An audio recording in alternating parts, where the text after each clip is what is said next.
We're going to give people a couple minutes to filter in. Please, yeah, keep introducing yourself. This is going to be super awesome. I cannot wait to show you guys our organizing guide.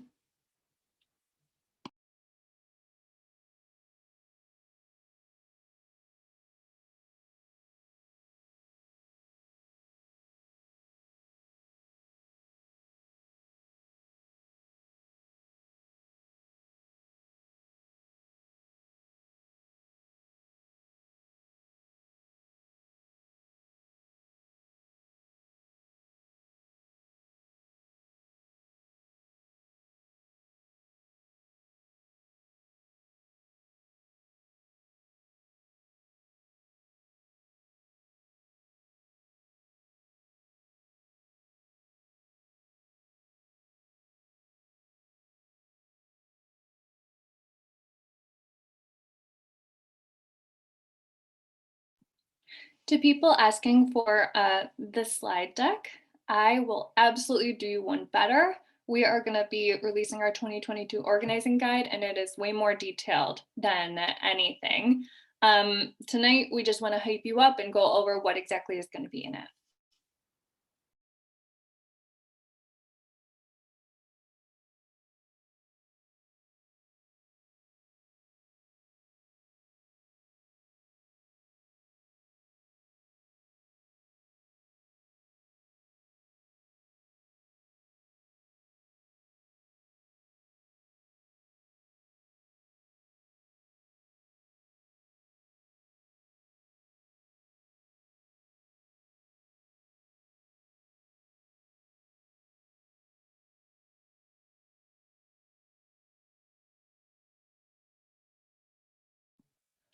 All right, so we have a ton of juicy Medicare for All stuff for you guys tonight.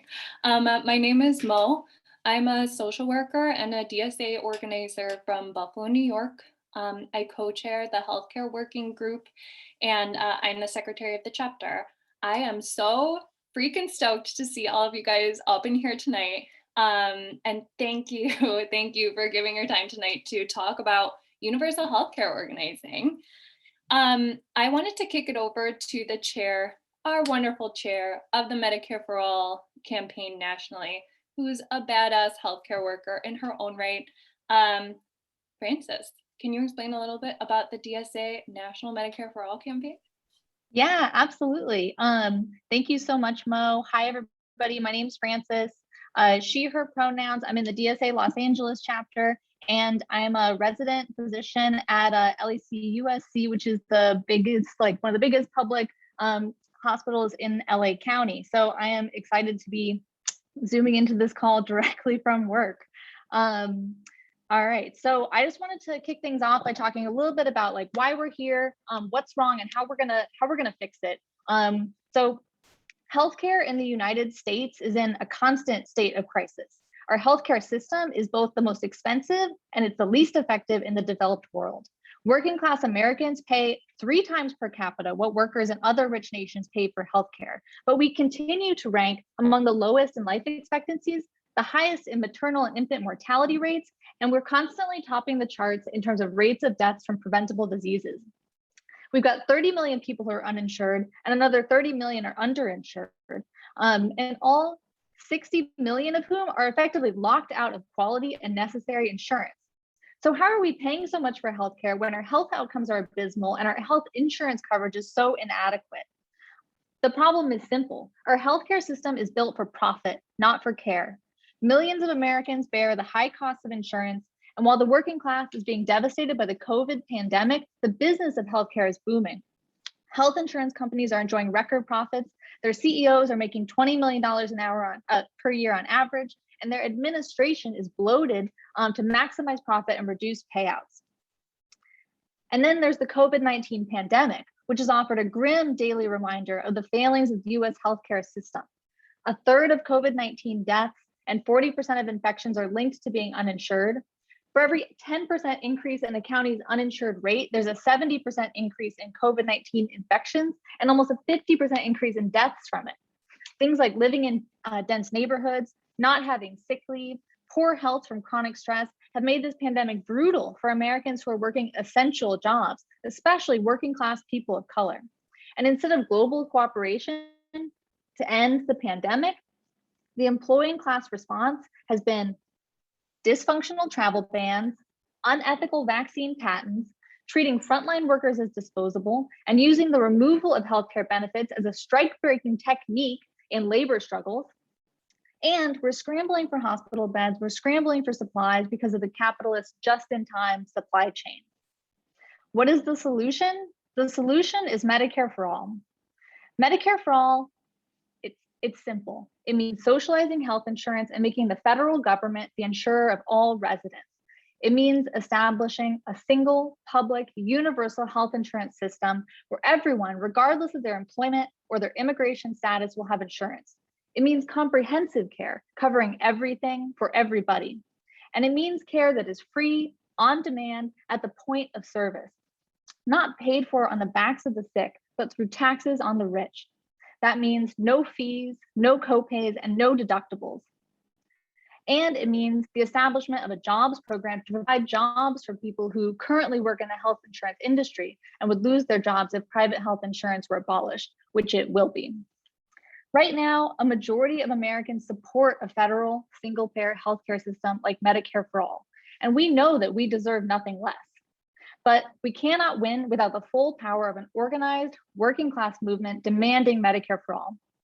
To move this fight forward, we have to be militant, disciplined Medicare for all organizers who never stop pushing forward and demanding more. We must take the failures of capitalism, teachers being forced back to work during a COVID surge, hospitalization skyrocketing, to agitate for a transformative agenda and win what we deserve. We are workers, we make the world, and we deserve it all. Each month this year, the Medicare for All campaign is going to have a national organizing call just like this. On that call, we're going to make an organizing ask to our members and our chapters, and we're going to release new organizing resources to help us all build a strong 2022 DSA Medicare for All campaign together. We hope that you will commit to joining the fight for Medicare for universal health care by signing up for the campaign. And you can sign up now to get organizing resources, to connect with a Medicare for All organizer, like some of the ones that you're going to hear from on this call, and stay up to date on the campaign. In a second, I'm going to drop links to all this stuff. How do you join DSA if you're not already a member? How do you join the campaign if you're not already connected? And I'm going to drop a link to the organizing guide that Mo mentioned, which I'm so pumped about. And this is just the first part of it. Every month, we're going to release more resources.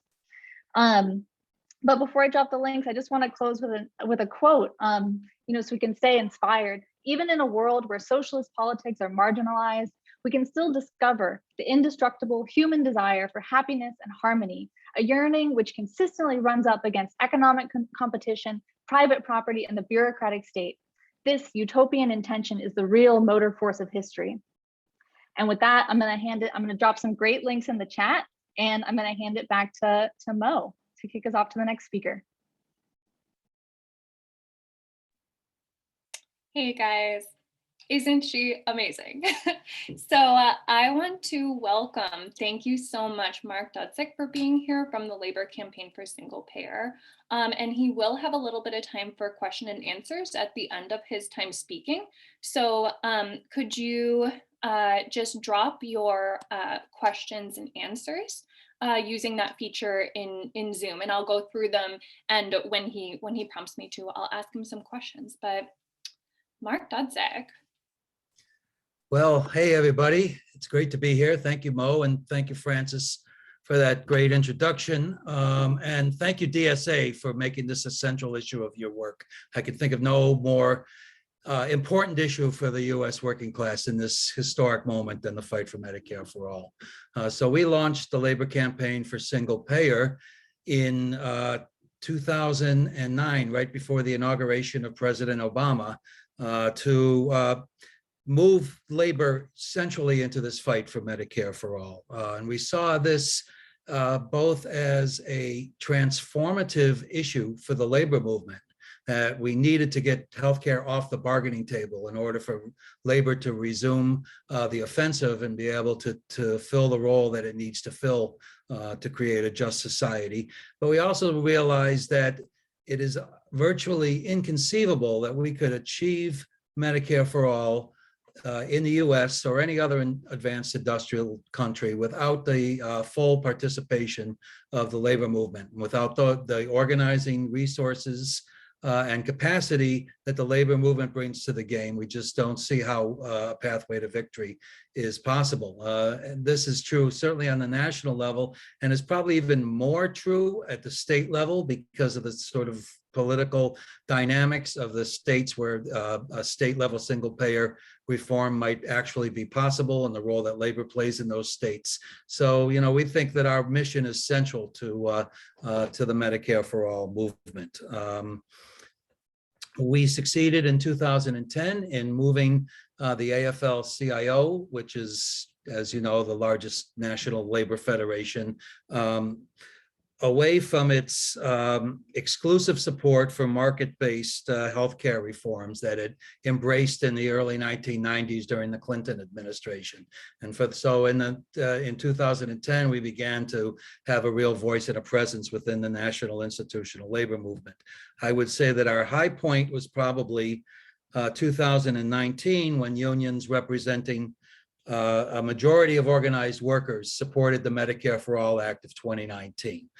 Since then, there's been some considerable backsliding within the particularly within the national labor movement. And this is part of the political realities that we face right now. Medicare for All candidates, champions lost the primary fight and the floor debate at the Democratic convention, and the current president is someone who ran against Medicare for All in the primaries. And the labor movement has considerable engagement right now with the Biden administration over a wide range of issues, and he's been surprisingly responsive, his administration, to a number of labor issues, and it's certainly not a mistake to engage with them and move as quickly as we can during this moment of possibility that is rapidly closing. But that means that Medicare for All is often not part of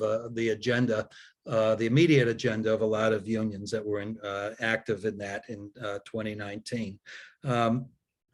And we also recognize that many of our unions are enmeshed in just dealing with the ongoing crisis caused by COVID and the economic crisis around it.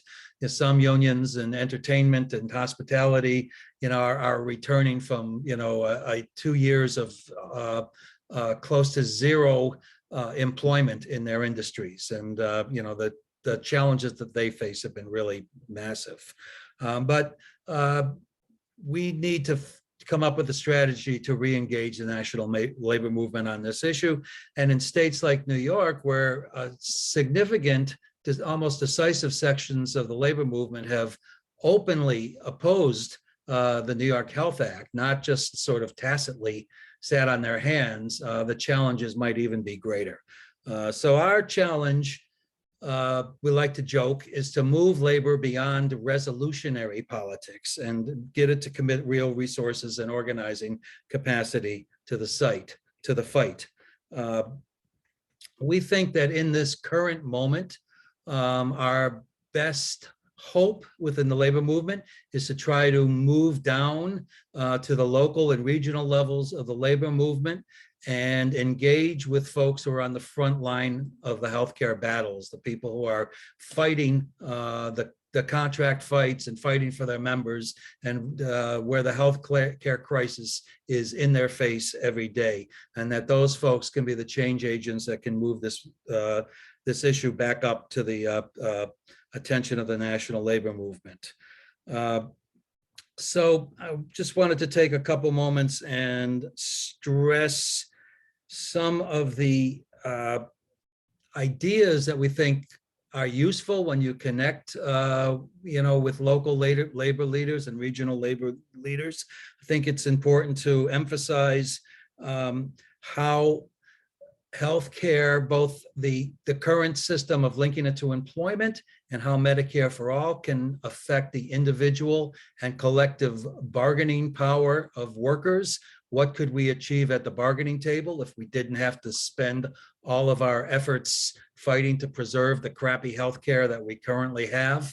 And what how much more powerful would workers feel if their health care wasn't linked to their immediate employer.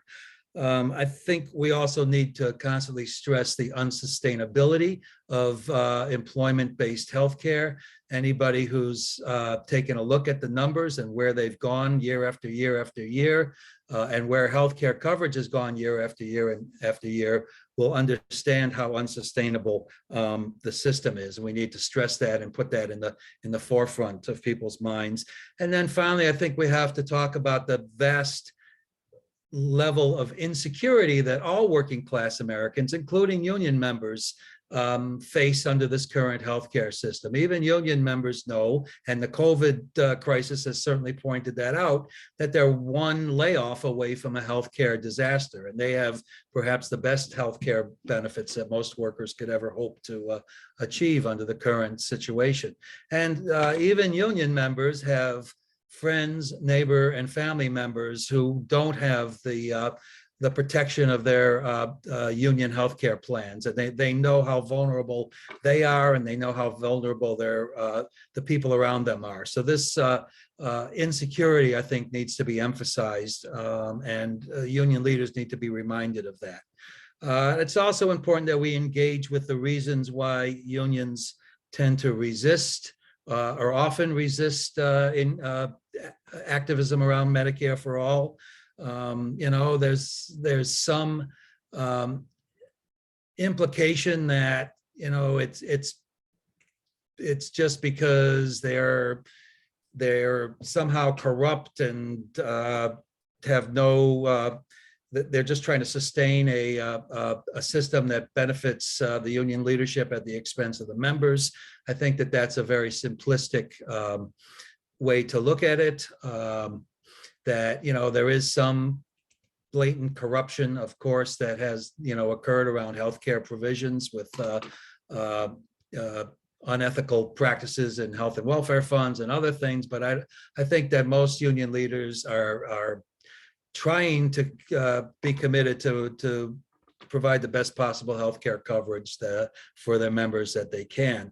But with that said, there is, you need to recognize and understand, webs of relationships that union leaders have built with the medical industrial complex. And, some of these are just natural personal relationships, that you can, somebody at the insurance company that you can call when you need to get a member admitted into a substance abuse program, or some family emergency that needs to be taken care of, and the sort of mutual obligations that those relationships entail. And others are just tend to be a little more insidious, with people moving off and on to the boards of various organizations. Some union officials serve on the boards of Blue Cross Blue Shield and other similar health plans, and we need to recognize and understand those relationships.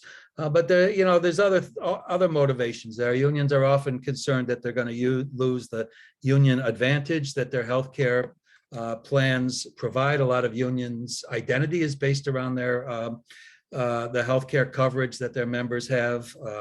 This is particularly important after the Janus decision made it impossible for unions to have union security or maintenance of membership clauses in their public sector contracts. So a lot of public sector unions are looking to emphasize the healthcare benefits that the unions provide as a way to hold union loyalty. So we need to have a different way for people to look at that. Another thing you often hear from union leaders, and is that the members aren't ready to take on Medicare for all. And in some cases that may be true, but I think if we can come up with ways that for people to engage with the members on these issues, to maybe perhaps survey them about the healthcare concerns that they have and what they know and feel about the healthcare system, I think that you can show union leadership that they're not going to be vulnerable if they embrace the fight for Medicare for all.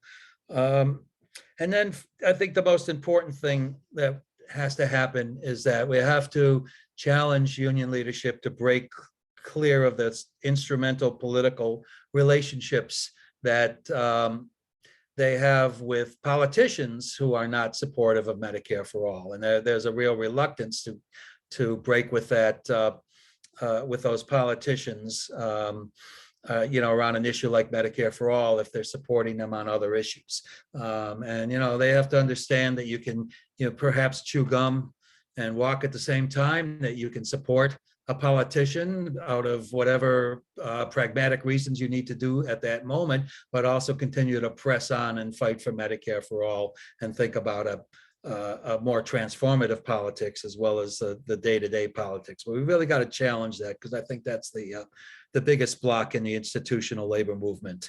And then, in terms of membership, I think that the biggest concern that we have, just like you would have in an organizing campaign, is this whole idea of loss aversion, that you're going to lose what you have. That, members often will tell you that the only thing they hate worse than their lousy health insurance coverage is the prospect of not having any health insurance coverage. And that kind of dynamic can really affect members' willingness to go out on a limb and fight for Medicare for all. So we've got to, use the tactics of a union organizing, particularly inoculation, to prepare members for the kind of arguments against Medicare for all that they're going to encounter as the fight heats up. So we've got to move this fight up, we've got to move it down, and we've got to move it out in the labor movement. We've got to move it up to drive change from the local to the national within the labor movement. We've got to move it down to think about how to educate our members and mobilize our members and bring them out. And then we got to move them out so that labor begins to engage with forces in the community and forces in other social justice movements in order to drive this change. I'm going to, when after I speak, I will post to the chat some links of some examples of this. The UE has an excellent program on Medicare for all that includes a survey that they often ask members to fill out as they're getting ready for contract negotiations, get people to think about what they're actually spending for healthcare under the contract. The Brotherhood of Maintenance of Way Employees, which is a rail worker division of the Teamsters, has done some really excellent internal organizing around Medicare for all, and they have a short video series that I'll post a link to. And then our sister organization, the Debs Jones Douglas Institute, has developed a very powerful worker-based education program called Runaway Inequality and the Crisis in U.S. Healthcare that a number of unions have picked up. So I will post links to that after my talk. And if I haven't talked too much and there's still time, I'd be glad to take a question or two.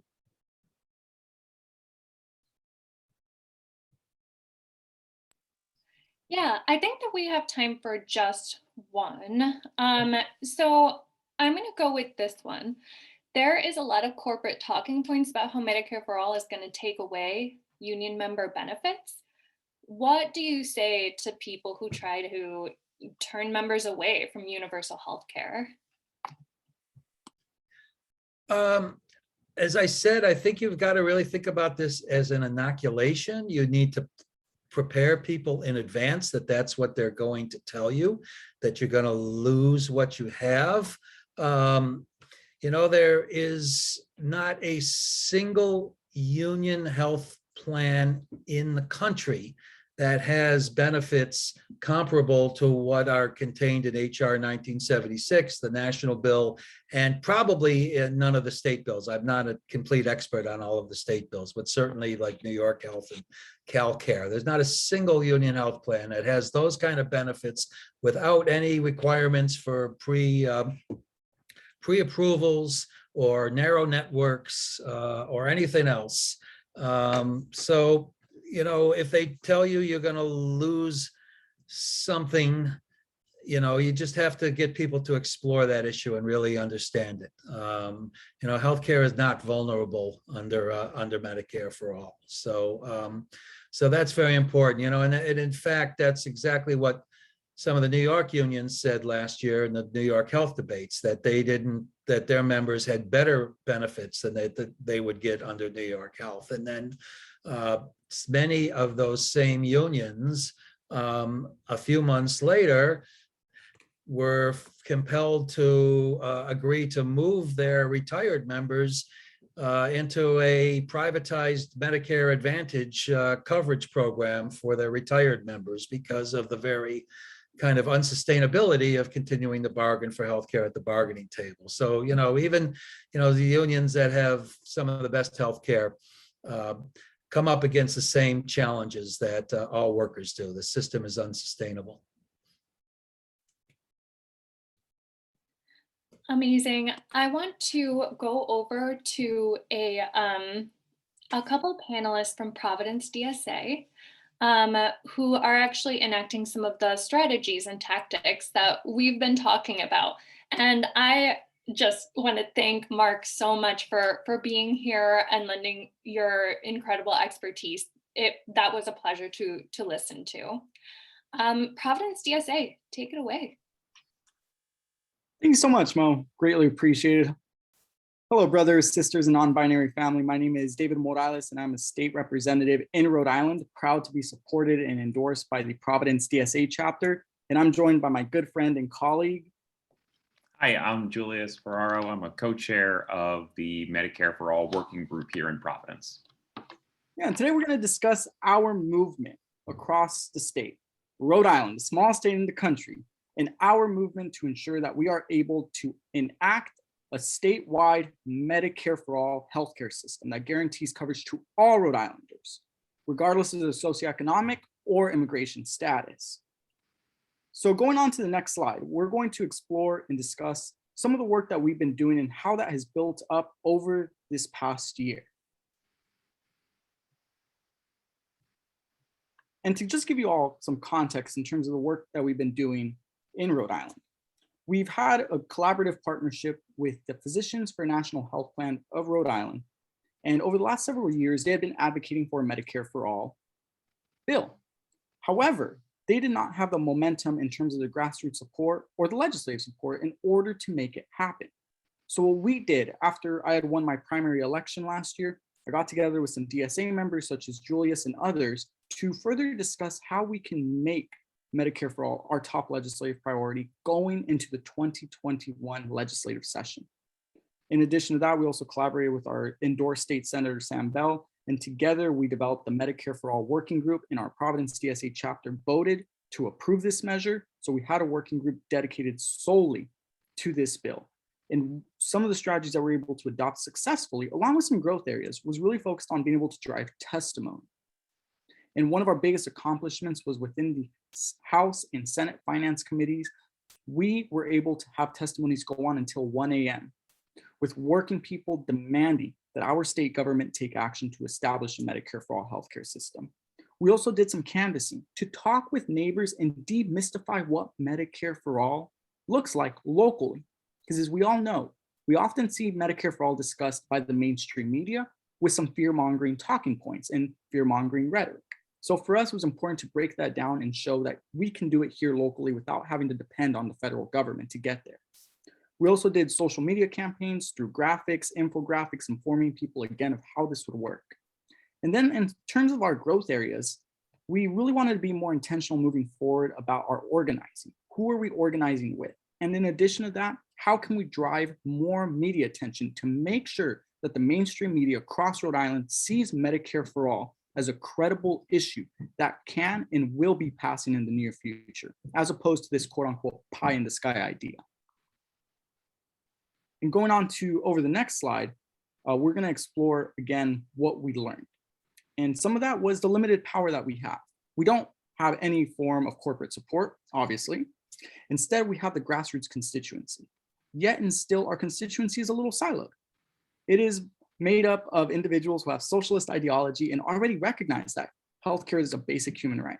So for us, it's been important to expand what that power looks like. And that's something that Julius is going to talk about shortly in terms of how do we build that constituency, because that is what we consider the real victories here. It's not enough just to have testimonies that go up until 1 a.m. demanding healthcare is a human right, but instead having a broad core audience across the state that are demanding that of their legislators anytime it's election season. So that's why we're focused more than anything else on intentional organizing this 2022 legislative session, because we need working people to have a stake in this fight. So Julius, please feel free. I'm excited to pass it off and for you to share all the amazing work that we're doing in terms of this engagement. Thank you, David. Next slide, please.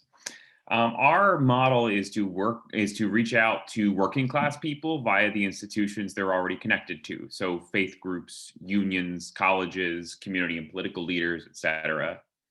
Next slide, please. So we reach out to these groups and collaboratively plan events with their constituents. We're not looking for the leadership of a group to simply make a statement in support of the policy or for political leaders to say they support a bill. We're looking to meet with their constituents and members. At these events, we provide education, answer questions, make connections, recruit, and show them what action they can take today to help push the policy. Next slide, please. One example of how we've been building connections with working class organizations is the Teamsters Local 251. This is already a somewhat radical local, so we knew we had an opportunity to meet with their members. Our labor working group was turning out DSAers to support a group of striking Teamster delivery drivers.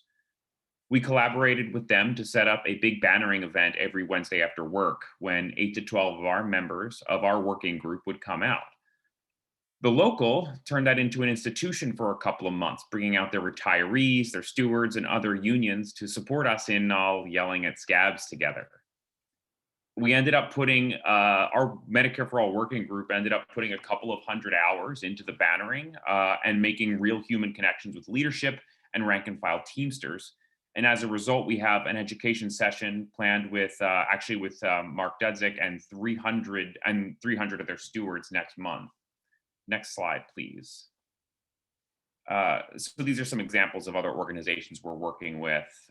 Next slide, please. I just really quick want to end on the challenge that we've come up against specific to our work is that these relationships do take a lot of work and time. We've been doing this since August and our first public events won't happen until February. But we really do believe we're building a movement for the future. So thank you, everybody, and thanks for coming and having us. Julius and David, oh my God, you guys rock. It's so good to hear about people actually putting this into action. I want to turn it over to Zach in New York City, who has been helping build militant healthcare, depending on how adversarial the leadership is, healthcare caucuses or committees or work groups within unions. Yeah, what's up, everybody? My name is Zach. I live in New York City, and I'm the labor chair of our healthcare working group here. So a lot of what I'll say is very much echoing exactly what Mark Dudzik said before. This is all going to change, or at least for New York State, for our New York Health Act, for our statewide single payer campaign, is really going to start in the unions from the bottom up. So labor leadership, in many cases, the public sector unions that we're working with, things like DC 37, the city workers, and the UFT, which are the public teachers here, all of whom the leadership have come out directly against the New York Health Act. And so we're working actively with the rank and file, with very militant caucuses within those unions. And the main thing that we're providing here is organizational support. Obviously, we can advise on what they want to do, but something very important about our work here, and I think can be replicated in rank and file unions or rank and file movements across the US, is that we are letting labor and the union members in these rank and file caucuses take the lead on direction. We are providing support, we're providing information, just any kind of grunt work that would hold them up. We are trying to get that out of their way. So all the leadership is coming in from these union rank and file militants, and we're just trying to provide information, gather these things for educational events, for flyering, for petitioning, what have you, as a way to pressure leadership that is antagonistic, and to actively build up and integrate DSA into a more militant labor movement, and to really try to build everyone up to get the things that we want to see passed. So in general, right now, we're working with folks in the UFT, as I said, but this is also a statewide campaign. We're working with folks in Rochester. We've seen quite a bit of success just by giving them sort of a baseline presentation as to why the New York Health Act is very good for your union, and then helping them trying to adapt that to their specific union, whether that's to provide specific savings that they would get under the New York Health Act, or whether that, like, how it would change the standard labor line of when we take healthcare off the table, the union is stronger, the union is larger, and we can actively move this movement into really a more militant and more successful place. I'm very down to take any questions or anything else there, but I mean, I think that's about like right where I want to stay off. I'm going to keep this very brief. Zach, so can you just really quick describe the order that you guys are going through with starting with making really, really small asks of your coworkers, just getting those quick statements of support, then to political education? You know the drill. Yeah, of course. So, I mean, it starts out with just having some connections in the union. Obviously for us, like I'm not a part of the UFT, but I work actively with folks in the UFT who are in our labor branch here in New York City. And they are trying to organize their union, trying to make it more reflective of the rank and file's desires and their needs as working people. And so it starts out with, maybe an ask, maybe a petition, maybe just a quick conversation with your coworker. That is, what is everyone feeling about this? In the case Mark actually pointed out earlier, something that we've been rallying around quite a bit, which is retirees getting put on Medicare Advantage, as many of our retirees call it, Medicare Disadvantage. It's very bad. It's incredibly privatized. And it's something that's really incensed union members against this. And it's a very good sort of flashpoint for a militant action, not even a militant action, but something that is organizable. In the end of the day, when we're working with labor, at least in my experience, like something that pisses people off is really something you can get people rallied around and pointed in the right direction when it comes to a solution. So it moves on from there. And if you don't already have like a progressive caucus or a healthcare caucus in your union, just starting out with, a quick conversation, building that up into a list of people that you can run through, and hopefully eventually putting on something like an educational event, an event that says like, hey, like this is what we want to feel might be good for our union. Maybe this is something that's helpful for us as rank and file members and as a union as a whole. But yeah, does that answer your question, Mo? Yeah, absolutely. Thank you so much for elaborating. And guys, if you're looking for details on this, if I can get one of my homies to drop the new 2022 organizing guide up in the chat, because it is so good. I'm actually going to start going over a little bit of the stuff in our new 2022 organizing guide, which is, I'm extremely proud of it. Thank you so much, Zach. Thank you so much, Julius and David. You guys rock. So, according to the 2021 DSA member survey and the convention, healthcare and Medicare for All do remain a top priority for DSA members.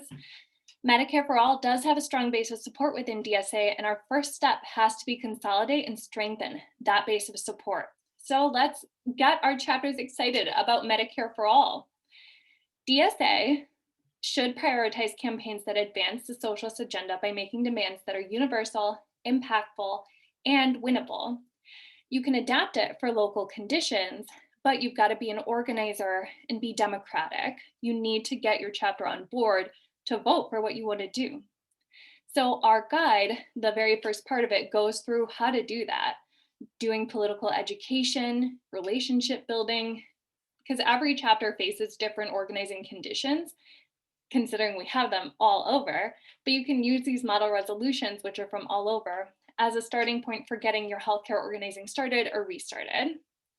So what I want people up in this call to do is to pass a resolution in your chapter to make universal healthcare one of your political priorities for 2022. It's an essential part of the socialist program because it provides us independence from our employers. And it's a basic social good. The new guide also, really importantly, goes over political education and the anatomy of a political education session. Previous guides have gone over how do you hold a political education event, but this really goes over what is the case, what is the socialist case for universal healthcare. I think it's awesome. It basically says, we are not just relying on legislators to do the right thing. Anyone can do that, right? We are actually trying to build a mass movement that gives them no choice. at least up in Buffalo, we actually cut our walking turf for canvases, and my co-chair Jenna will elaborate on this in a second, but right up to their doorsteps. We look up their addresses. We want them to know that they have to do what we want, right? We are going to pledge not to vote for or donate to them unless they give in to our demands.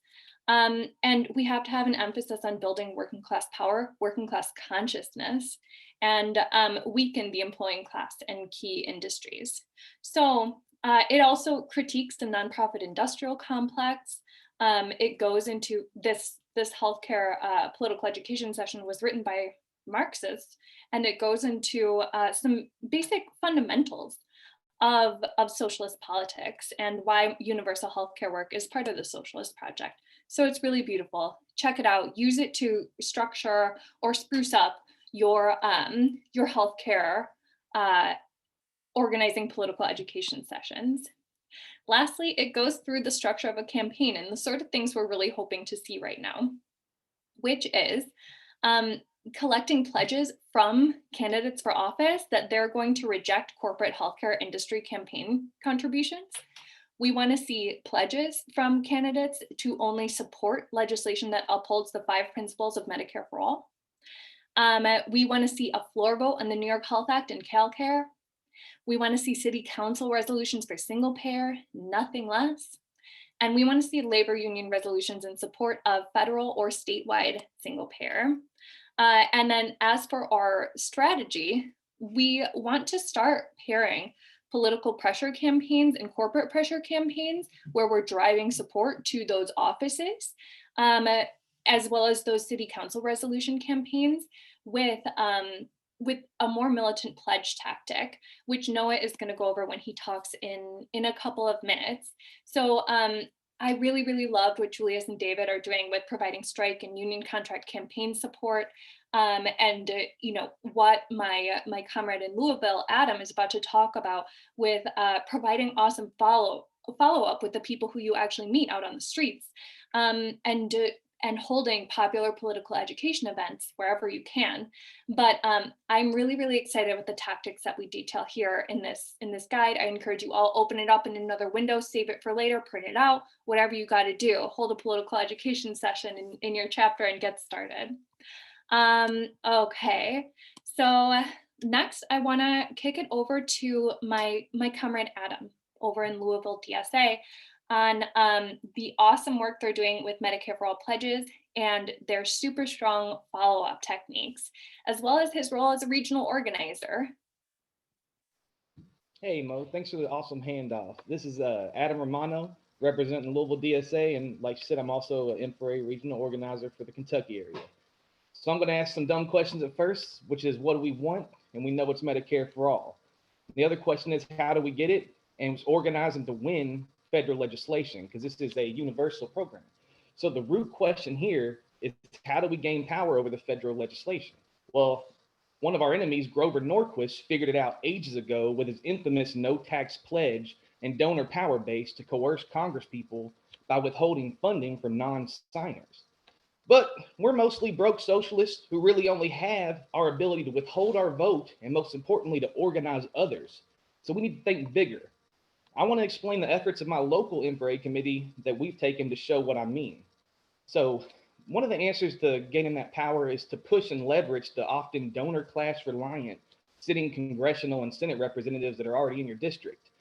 To this effect, my M4A committee had made headway, but even in these successes, the limitations of this approach become obvious. So in 2017, they engaged in a serious campaign to persuade John Yarmuth, the Budget Committee chair of the US Congress and member of the Democratic Party. There was pressure demanding he support the current M4A bill. It ended up in a radio interview between the congressmen, and he decided to take up the support for the bill. He even joined on to the Medicare for All caucus in Congress. I mean, this work was phenomenal, and anybody can do this. But here's the limit we come to with lots of these co-sponsors. Yarmuth also endorsed many of the watered down bills that still allowed for private interests to steer our insurance industry and means tested the non-universal style policies we're against. So one way forward from there was to press him more based on the decent relationship we had established. So we did, And we instituted a coordinated calling campaign to push the new M4A bill into markup and for Yarmouth to drop his support for all the weak sauce alternatives. But it's assuredly unrelated, but in a few months, Yarmouth announced that he would be retiring from public office. So how do we proceed now? We can run a socialist candidate for the seat, but with slim odds, hoping the work we put into Yarmouth transfers to our new campaign. We can endorse a new candidate that pledges to only support M4A legislation, but trust in a candidate that has more reason to seek donors than DSA support. Or we can now begin to consider the other answer to M4A organizing, with a socialist orientation, building our base. We began to not ignore, but also not prioritize the current holders of public office, using campaigns related to them only tactically. Our real priority being to build a clearly cut constituency of interconnected supporters for the issue of Medicare for all. Because universal health care has always been a part of the socialist program, and it unyokes us from our employers as a social good. In this way, so long as all the people who join that constituency do not disappear from our district magically, they will serve as a consistent base of support and a voting bloc that'll shape the political terrain instead of relying only on the current players in the field. So if you want the votes in our district before any other pet issues, M4A has to be a priority. So what does creating what amounts to a political drawbridge look like?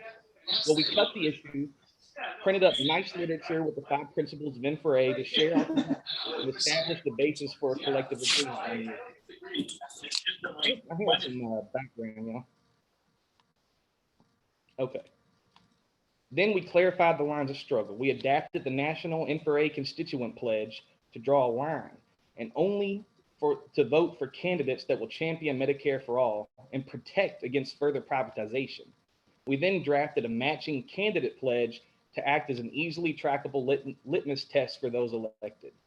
Then we concentrated the message, selected a working class neighborhood that some of our members resided in, and cut turfs for each volunteer we had willing to safely knock doors. These turfs weren't random, but chosen by the canvassers and would stay assigned to them for an extended period if possible. Our goal here is to create real ongoing relationships between the volunteer knocking the door and the person signing on to the pledge or taking a healthcare rights survey. And then we concretized this structure. We took these growing relationships between our volunteers and the residents and created personal contact lists for each volunteer.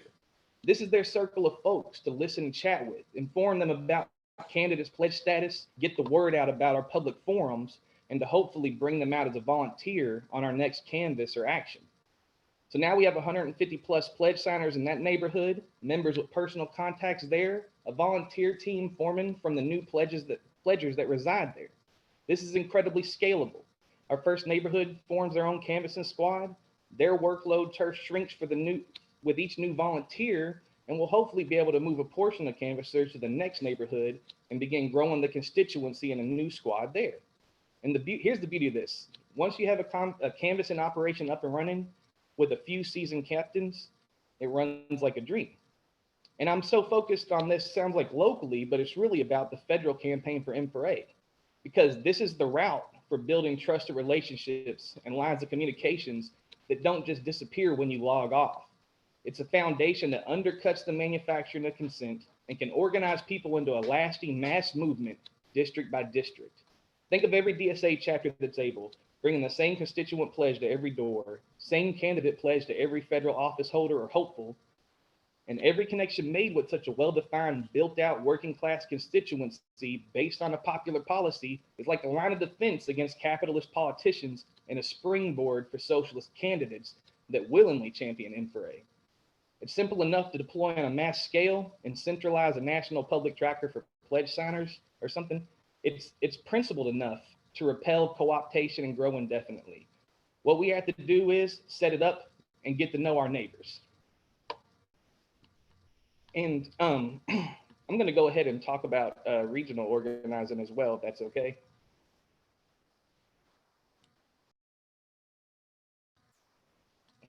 All right, so, you know, at the end of what I was just talking about, I was talking about like the setup, you know, and I want to talk a little more about the setup part required for the M4A campaign to meet its goals. Because if it were so simple as just getting to know your neighbors alone, we could just like throw epic block parties and the world will be won in like a weekend. But being strategically effective at a national scale means we need to talk about the critical role that our ROs play in DSA's Infra campaign.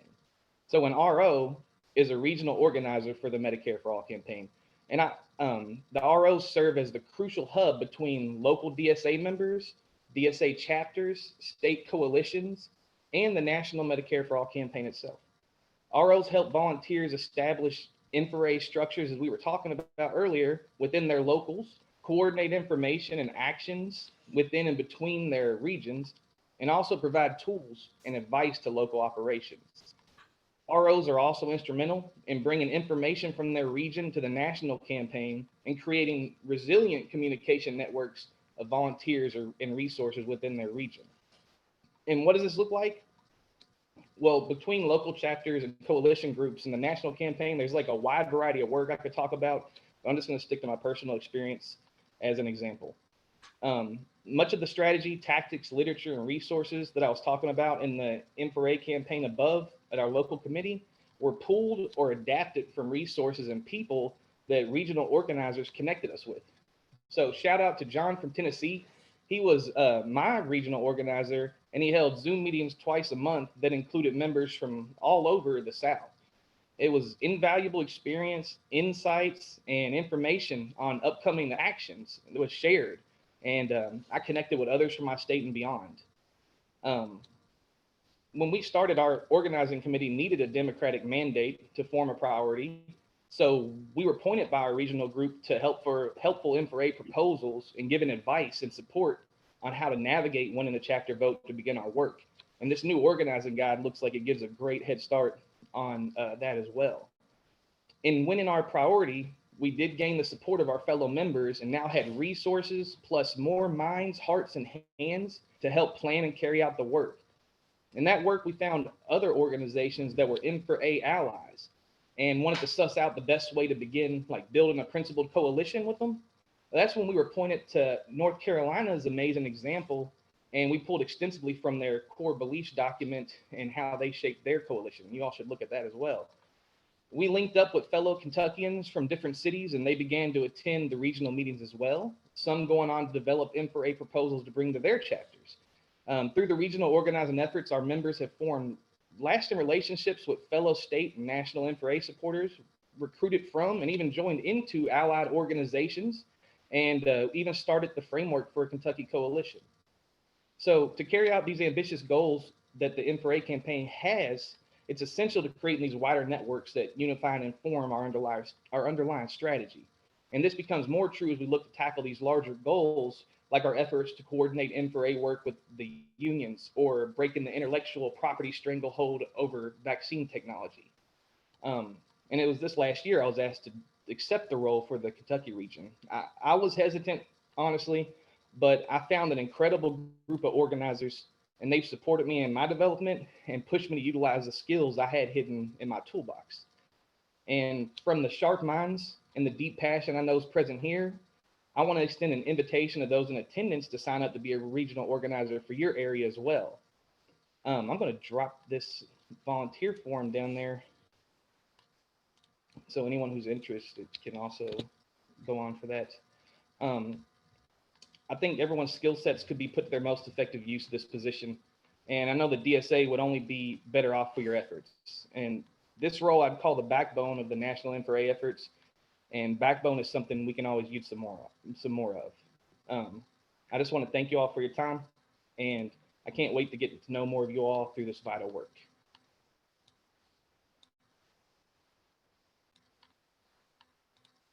Amazing. Thank you so much for all of your hard work, Adam. It is incredible to hear, if you guys ever one-on-one with Adam, it's awesome to hear the actual conversations he's had and people he's met while out getting these pledges for Medicare for All, and building this constituency, building the space, people who I've seen this, conversation sort of happening in the chat, but people who don't even identify as socialists, just getting behind universalism and fighting together as a class. I think it's really beautiful. I think you're doing awesome work. I want to kick it over to my close comrade, Noah, in New York, who's going to go over the rest of how the organizing guide that we are putting out tonight, that we've been working so hard on, how it works, and the actual step-by-step descriptions of how to apply these tactics that you're hearing about different chapters using up where you are. Noah, take it away. Thanks, Mo. Hey, everyone. I'm Noah. I'm in New York City. I'm on the OC of the Healthcare Working Group over here and on the steering committee of the Medicare for All campaign. And it is really awesome to see the amount of people who showed up today and are going to continue the fight for Medicare for All this year. So as Mo said, the rest of the organizing guide goes through tactics and how we can apply the strategies that we talked about to practical action, and the way we can go about bringing people into the fight for Medicare for All. So the fourth part of the guide is on canvassing, which is a foundational political skill and arguably the most important thing we can do in DSA, because it's the way we have face-to-face conversations with people and ultimately bring them into the movement. In this, it goes through 5 steps for you and your chapter to get involved in the campaign. The first is to sign up for the DSA Medicare for All campaign. All chapters that sign up get a canvas kit that includes buttons and door hangers, so that you can get started. The second step is a guide on how to organize a canvas, which is a really, really great guide that goes through how to write a script, how to put together a pledge sheet, how to put together any other materials you may need for a canvas. After that, it goes through picking a date and neighborhood and how to cut turf, how to strategically apply your canvas to whatever the goal of your campaign is, whether you're targeting a representative or focusing on a local healthcare fight, like against the closure of a hospital or something like that. The guide helps you figure out how to apply the tactics to the specific fight you're taking on. In step 4, it walks you through kind of how to have some of these conversations as you're canvassing, how to listen and learn from people, and finally, how to build your list. The thing that separates DSA from other organizations is that we're not just looking for people to make a call and then disappear. We want to actively grow our campaign and bring working class people into the fight for Medicare for All, because we know we could only win with an organized working class effort behind it. The fifth part of the guide goes through pledges, as Adam just discussed, and how to use pledges as a tactic. It has a great example of Buffalo's pledge campaign, which I highly recommend everyone take a look at. I am adapting it for New York City, and it is the gold standard, I think, of how to put together a pledge campaign. So I highly recommend taking a look at it. And finally, the last part of the guide talks about how to build a labor left coalition for Medicare for All. As we talked about with multiple speakers tonight, building a coalition with unions is going to be vital to actually getting Medicare for All passed, and all these statewide bills we're discussing passed in the next few years. And in this, it goes through different steps on how to do that, starting with getting in touch with rank and file union members, like Zach discussed earlier, reaching out and asking for a small ask to start, whether it's a voice memo or an email or a text or just signing a petition. Step 2 goes through how to collect and demonstrate support, whether that's a statement of support or a memo of support or anything like that. Step 3 talks about how to hold a labor political education event, followed by steps 4 and 5, which are forming a official committee within the local, and finally making a statement and letting politicians know that your local supports this. And that's the 6 steps of the guide. After this, we'll continue releasing more parts of it. Each month, we'll release new Medicare for All organizing resources to help you stay up with current political events and work on specific threats or opportunities to our movement. Some of them that are coming up very soon are a guide on stopping privatization, a guide on building labor support, a guide on Medicare for All in the midterms, reproductive justice, city politics, healthcare history, and much more. So stay tuned. We have a lot more healthcare resources coming up.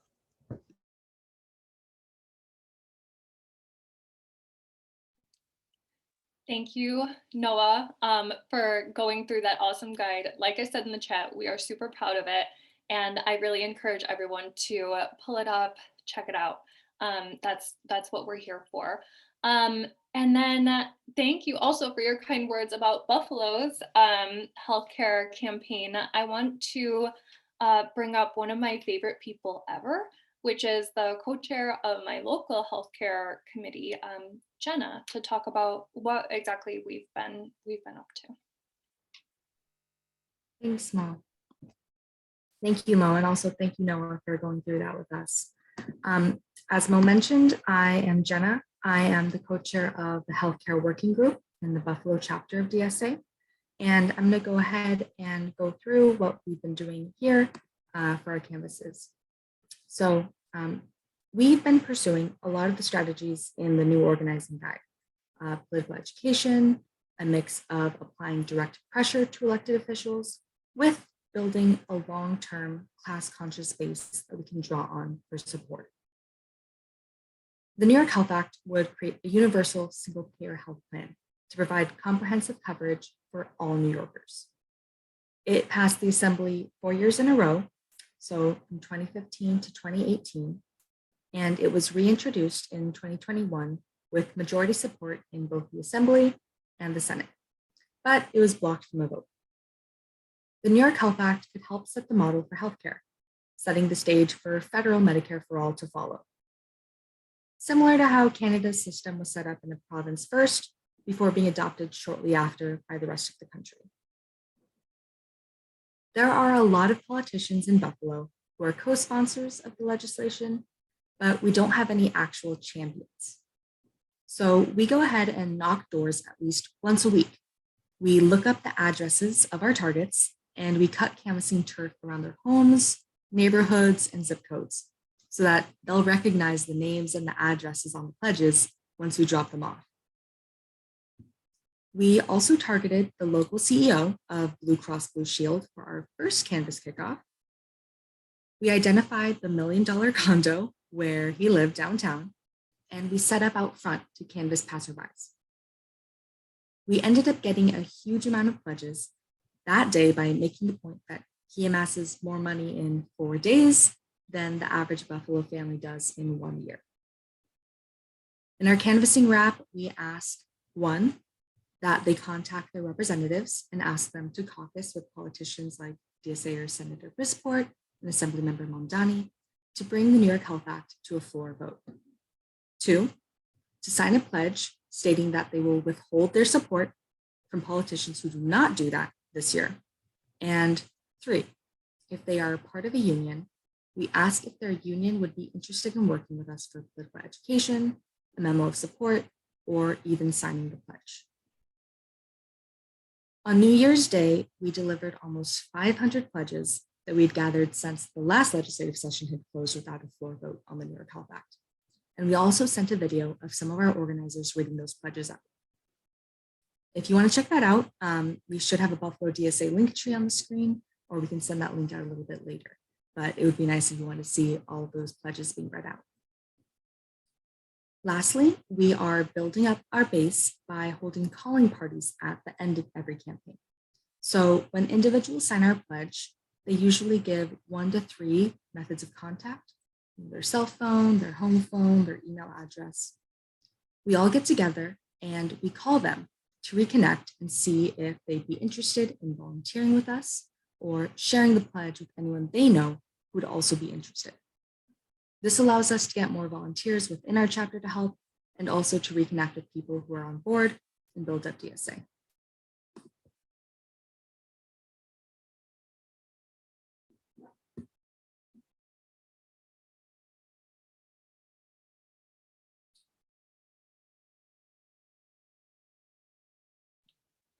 Awesome. Thank you so much, Jenna, for all of your hard work locally, as well as just, being here tonight and describing all of that.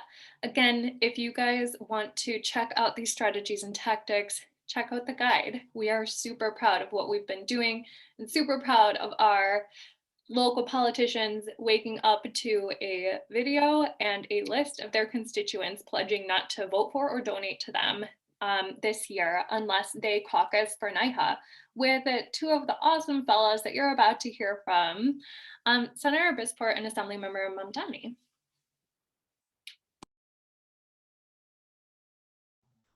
Hi, good evening, everyone. This is Hello. oh, sorry. Hey, everybody, this is State Senator Jabari Brisport, he, him. Hey everyone, Assembly Member Zahran Mamdani, he, him. We both have COVID right now and are at home, so it's truly perfect to be talking to you all about the importance for Medicare for All. Apologize for all coughs that occur during this segment of the presentation tonight. Likewise. And I want to thank everyone that did an amazing job at explaining the New York Health Act throughout this call, both its history and also the political back and forth around it. So we'll skip over that part in our chat. And I think we're also a little behind on time, so we'll cut right to the chase. And I think what's most helpful is we talk some more about the obstacles that we've seen to organizing around the New York Health Act and some of the work we've done internally as legislators and I guess the ideology behind it. Z, do you mind if I start off or? Please. Cool. All right. So I would say we could divide obstacles into, we got about 5 of them that we came through with the New York Health Act. The first one I would say would be general resistance to systemic change. Currently in New York, there's around 95% coverage. And I know everyone here knows that just because you have health insurance doesn't mean it's good health insurance, but pushback we would get from colleagues is, why change the whole system? You know, there's only 5% of people, New Yorkers, that are uninsured. We should just focus on them. Why change the whole thing? Why do something that drastic? Another internal obstacle we faced was the situation and the problem with fake co-sponsors. So outside pressure from DSA and lots of groups has been so good that it's got convinced a lot of legislators to sign on as co-sponsors to the New York Health Act to get advocacy groups off their back. And then they go behind the scenes after co-sponsoring the bill and tell leadership not to bring it to a vote, which is very sneaky and disingenuous and happened in both the Senate and the Assembly. The third thing, the obstacle that we could see was just straight up inertia from leadership. You know, the leaders of the Assembly and the Senate have a lot of power to either bring something to a vote or not bring something to a vote. And in the case like something with the New York Health Act, if it were to come to a vote and everyone that co-sponsored voted yes, like you would expect them to do, it would pass. And so, you know, you have these fake co-sponsors saying, we don't want you to bring it to a vote. And so leadership just doesn't do that, or they say it's too big, it's not ready yet, a lot of that. And then the fourth one has come up a few times before, but public sector unions and their opposition, which was very heartbreaking as socialists because we love our unions, we especially love our public sector unions. But some of them, like I'm a former public school teacher, so my former union, the UFT, major power player in opposing the New York Health Act, in addition to another large public sector union in New York called DC 37. And that made it really hard because a lot of Democrats are very supportive of these unions. And so when those unions say they don't want us to pass the New York Health Act, that makes a lot of legislators take pause with it. And Z, do you want to talk more about the next obstacle? Yeah, absolutely. So, and you know, I think that I think what's useful about the two of us kind of speaking about this is it is in many ways a microcosm of what exists at the national scale and what you will find in the pursuit of state level universal care anywhere in this country. You know, people masquerading as supporters, general resistance to systemic overhaul, an unwillingness to really tackle this.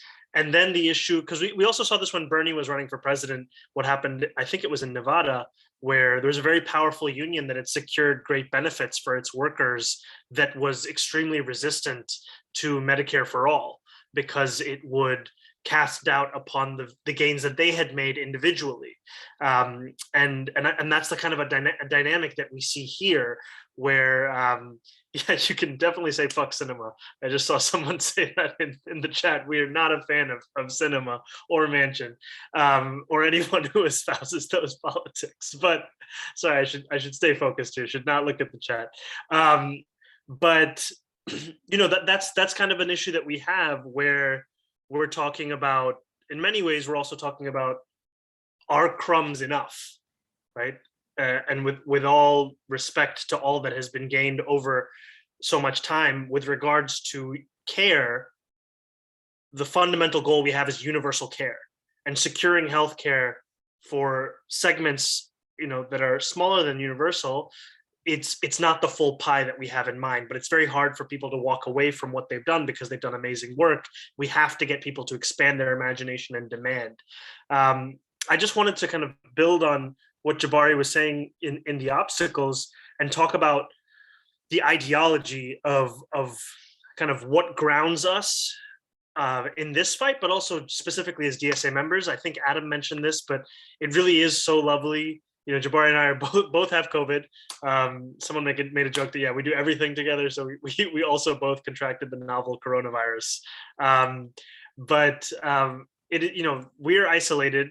We don't see anyone, and it's lovely to kind of come on a call and see 231 comrades across the country who believe in this and who are willing to take time out to make this a reality, because it takes this kind of commitment, it takes this kind of time to actually transform what is considered to be a dream and make it something that's real and tangible.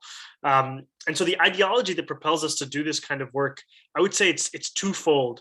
One is the necessity of making political fights public. So we're both legislators. We both see how often, you know, political decisions are made behind closed doors, and what is actually done in public is just performance. And it's key to us, and I'm so proud, especially of Jabari. It's not easy to say that these public sector unions are opposing and are the reason for us, one of the many reasons why we cannot push this piece of legislation. But people do not say it because there's consequences for being open and public about these realities. But the only way we'll actually get to passing these kinds of bills is being clear with everyone. And I think that goes back to who we are as DSA members, which is that we as an organization have an ethos of democracy. Our endorsements happen at a very democratic level. You can count the votes at every single stage that it occurs. And I think it's built around this notion that we trust the intelligence of the rank and file member. It is the rank and file member that must propel everything we do in this organization. Similarly, in our politics, we have to trust our neighbors. We have to trust the people who make up the state for whom we say that we are fighting for. We have to tell them why things are the way they are and why things are not actually occurring. We have to connect the dots in our politics. And that's why it's not just these are the obstacles, but, you know, we have to first name them publicly. These fake co-sponsors, the fact that leadership is, you know, not trying to, is actively invested in the status quo as is. Because if you do not name these things, then people will sit at home and be like, why the hell should I vote if we have a Democratic supermajority across both houses and we're not passing this bill? And we have to explain to them that not all Democrats are the same, and there's a difference. And the reason that we cannot simply vote blue no matter who is because we have blue in charge and we do not have our bills passed. So it takes more than that. But Jabari, I wanted to pass it back to you to talk a little bit about what the strategies are for changing these realities.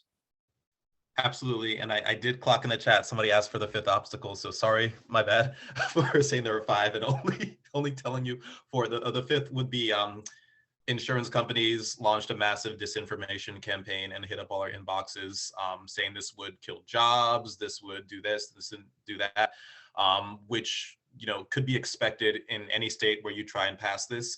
In New York, to be honest, it wasn't the main obstacle. Was the fact that the unions that all the Democrats love, some of the powerful ones, were telling them not to do it. although be expected for disinformation campaigns from insurance companies in your state, wherever you're organizing, and be prepared to fight back against those. So the strategies, we had a few ones. When I talk about the inertia of leadership, not only in the Senate, and I think in the Assembly, not only was it not brought to a vote, leadership did not even want to conference it. And conference is when we debate and discuss legislation internally amongst the Democrats, amongst your own party. So leadership didn't want to vote on it. They didn't even want to talk about it. So internally organized to get as many of my colleagues as possible to tell the leader that we wanted to conference it and talk about it. And when we finally got a chance to do that, it was good mind change. It was such a big difference because we got a chance to see how many members felt strongly about it. And we also got a chance to hear from members who were still on the fence and had some concerns, because once they said it, it was out in the open and we can address them, right? But it's hard to have these discussions when people don't even want to talk to each other.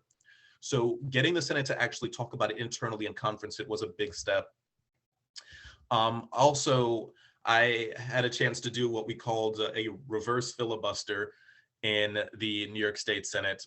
We can't actually filibuster, that mechanism isn't there because we can only speak for 2 minutes, but we can speak on every bill. So there were about 100 bills being voted on that day. And I collaborated with our local healthcare working group to come up with 2-minute speeches for as many bills as possible, linking each and every single one to the New York Health Act and demanding that we vote on the New York Health Act. And it was a great chance to put on the record the absolute ridiculousness of some of the bills we were voting for, including things such as renaming highways that day, as opposed to voting on something that would guarantee free healthcare to every single New Yorker. Zoran also did an amazing assembly speak out. I'll pass it back to you. Yeah, it was you're too sweet. Yeah, we organized a basically in the last session, Jabari really led the fight for making the New York Health Act even be considered as a conceivable piece of legislation that we could pass, and making it a public battle. And so, inspired by that, I organized a speak out of 10 other assembly members, of 10 of us assembly members outside of the Capitol, to just read testimony from New Yorkers as to why they needed the New York Health Act and what single payer would do for their lives. And another thing that the two of us did together is a firefighter video where there's this video that was scripted and made, and we were invited to be the actors to make this skit of what if we treated firefighting as we treat the healthcare industry. And it was fun, it was lighthearted, and I think the thing that was so exciting about it was that it was undeniable, the argument, and it was accessible. And I think too often our politics, most especially our DSA our state politics, is either inaccessible or uninteresting to the average person. And we have to change that dynamic, because so much of what underpins the idea of the pledge and the organizing is to make politicians feel a sense of consequence around the inaction. And consequence can only be felt when ordinary people have interest.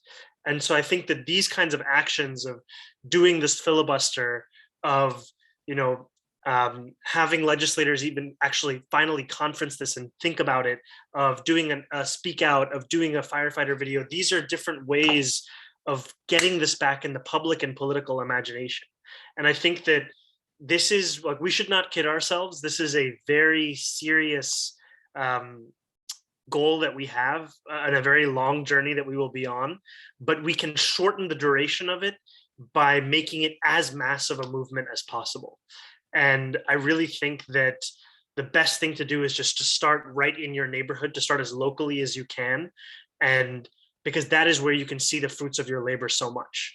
And so Jabari and I both believe fervently in Medicare for All, and our way of pushing Medicare for All is to push the New York Health Act because it also creates concurrent pressure. One of the tweets that I remember Jabari sending out of all of the many bangers that he sent out about the New York Health Act, one banger that I remember especially well is, I think it was about Saskatchewan, right? Which was like, in Canada, Saskatchewan was the first. And then, is a domino effect. And I think that kind of speaks to, you do not know what the work that you will do in your neighborhood, in your city, in your state, what the impact will be across the country, frankly, because the courage is contagious and so many people feel helpless about this. And for so long, the New York Health Act has been just like a rhetorical device. Like, yeah, the New York Health Act, 30 years, maybe this year. But no one has been putting in the real work at the level required to make it happen.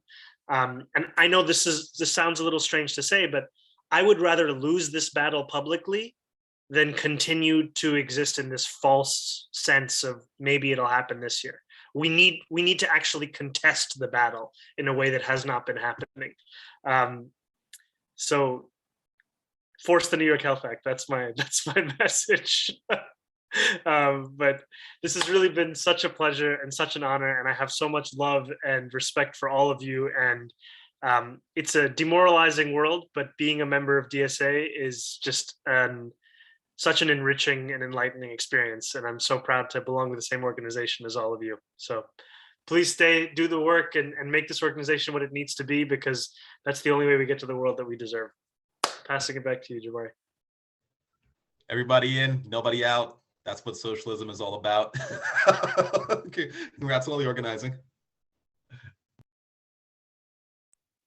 It is truly a pleasure to have some of the finest and most disciplined DSA electeds up in here tonight. Thank you guys so much for all of your work, and everybody up in here, please read through this organizing guide and get to work. This is absolutely a class struggle demand of our time. Remember, build support for universal healthcare and Medicare for All in your chapter. Build out your committee and grow class consciousness within that committee and within your chapter. Do political education. Build support for universal healthcare and Medicare for All in your communities where you are. Learn how to canvass. Learn how to get those pledges and make an or else to your campaign. Get some leverage, and learn how to form relationships and cooperation with local unions and organizing committees. I am so happy to be up in here with you. Francis, Noah, if either of you guys have any more links to share, I would love to see those.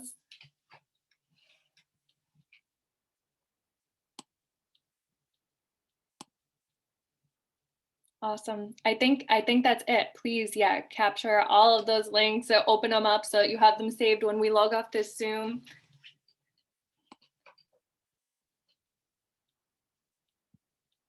Thank you, everybody.